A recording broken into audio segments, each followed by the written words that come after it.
नमस्कार, स्वागत है आपका यूपी ताजा न्यूज पर। मैं हूं संजय सिंह मान। आज हम बात करने जा रहे हैं किसी समस्या की जो आजकल हर घर में दस्तक दे रही है, मोबाइल गेमिंग की लत।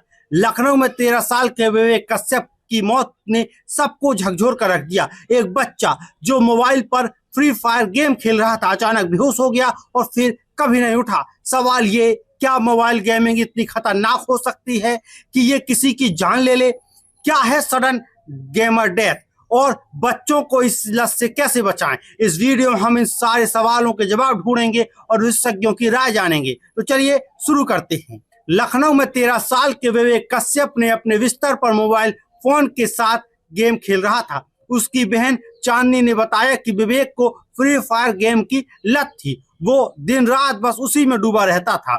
उस दिन वो गेम खेल रहा था और फिर सो गया।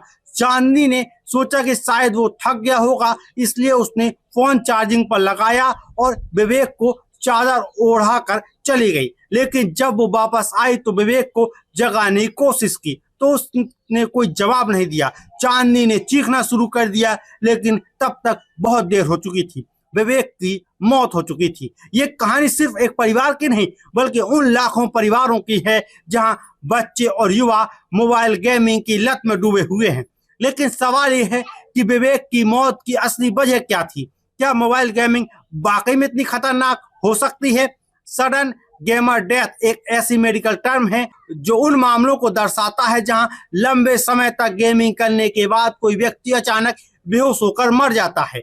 अमेरिकी नेशनल इंस्टीट्यूट ऑफ हेल्थ की एक रिसर्च के मुताबिक दुनिया भर में अब तक 24 ऐसे मामले सामने आए हैं जिसमें गेमिंग के दौरान या बाद में लोगों की अचानक मौत हो गई। इसमें से ज्यादातर पुरुष थे जिनकी उम्र 11 से 40 साल के बीच में थी। खासकर दक्षिण और पूर्व एशिया में ऐसे मामले ज्यादा देखे गए हैं। लेकिन ऐसा क्यों होता है? विशेषज्ञों का कहना है कि लंबे समय तक गेमिंग करने से शरीर और दिमाग पर गहरा असर पड़ता है।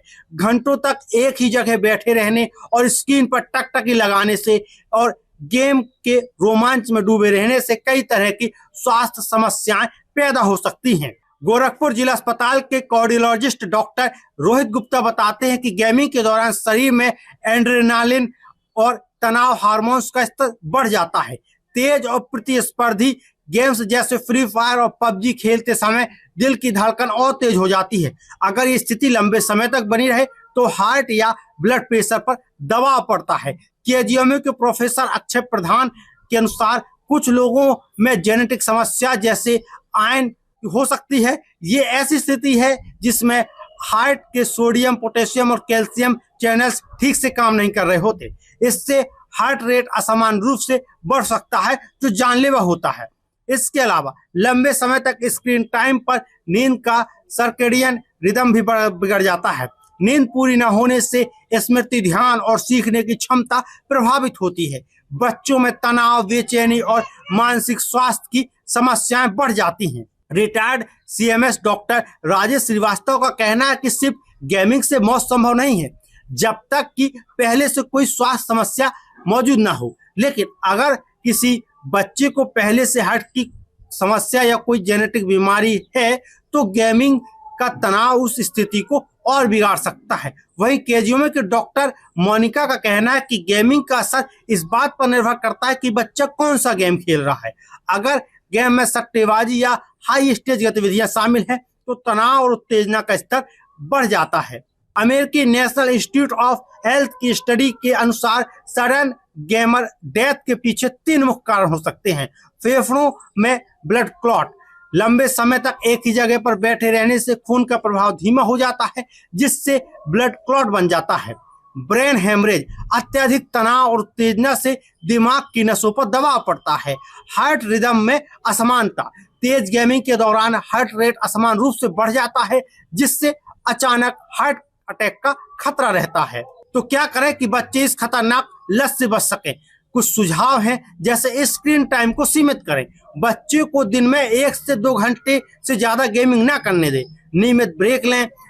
हर 30 से 40 मिनट में 5 से 10 मिनट का ब्रेक लेना जरूरी है। शारीरिक गतिविधियां बढ़ाएं। बच्चों को आउटडोर गेम्स या एक्सरसाइज के लिए प्रोत्साहित करें। नींद का ध्यान रखें। रात में 7 से 8 घंटे की नींद जरूरी है। खुलकर बात करें, बच्चों से उनकी गेमिंग आदतों और तनाव के बारे में बात करें, स्वास्थ्य की जांच करवाएं। अगर बच्चा बहुत ज्यादा गेमिंग करता है तो उसकी नियमित जांच अवश्य करवाएं। माता पिता को बच्चों की गेमिंग आदतों पर नजर रखनी चाहिए। अगर बच्चा दिन रात फोन पर गेम या फोन चला रहा है तो ये चेतावनी का संकेत हो सकता है। विवेक की कहानी हमें सिखाती है कि छोटी सी लापरवाही कितनी भारी पड़ सकती है।